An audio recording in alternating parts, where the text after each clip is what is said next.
স্বামী স্ত্রী বা বৈবাহিক সম্পর্ক থাকা অবস্থায় একের অধিক কাবিননামা কি করা যায়? আমাদের অ্যাডভোকেট টিম মাঝে মধ্যে এমন কিছু প্রশ্নের সম্মুখীন হয় যেগুলো অনেক সুন্দর। এর মধ্যে একটি হচ্ছে বৈবাহিক সম্পর্ক থাকা অবস্থায় একের অধিক কাবিননামা করা যায় নাকি। মানে হচ্ছে একই স্বামী স্ত্রীর মধ্যে বিয়ের প্রথম একটি কাবিননামা করা হয়, পরবর্তীতে যদি চান তারা আবার নতুন করে কাবিননামা করতে পারবে নাকি। যেহেতু এরকম মধুর প্রশ্ন আমাদের টিমের কাছে মাঝে মধ্যেই আসে, সেহেতু এই ব্যাপারে আজকের ভিডিওতে আলোচনা করব। একদম সহজ করে বললে উত্তরটি হচ্ছে হ্যাঁ, পারবে। একটা উদাহরণ দিয়ে বললে ব্যাপারটা আরো সহজভাবে বোঝা যাবে। চলুন ব্যাপারটা সহজভাবে বুঝে নেই। মিস্টার এক্স এবং তার ওয়াইফের মধ্যে বিয়ের প্রথমে নির্দিষ্ট একটি দেনমোহর ধার্য করে একটি কাবিননামা করা হয়েছে। হয়তোবা কোনো কারণে ওই সময়ে কাবিননামার দেনমোহর কম ধার্য করা হয়েছে। যেমন ধরুন তারা হচ্ছে ফ্যামিলির অমতে গিয়ে বিয়ে করেছে, কিংবা তারা হচ্ছে ওই টাইমে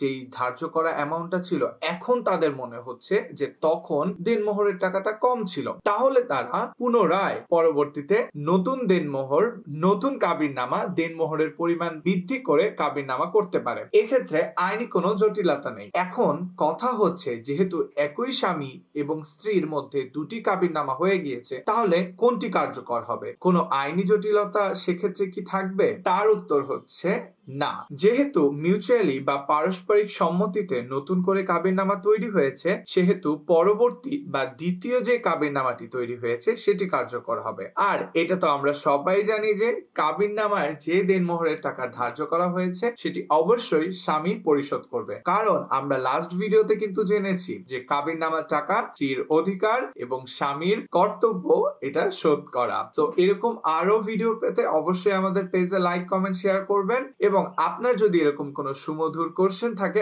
অবশ্যই আমাদের টিমকে হোয়াটসঅ্যাপে কিংবা আমাদের মেসেঞ্জারে কমেন্ট করে জানাবেন। ধন্যবাদ।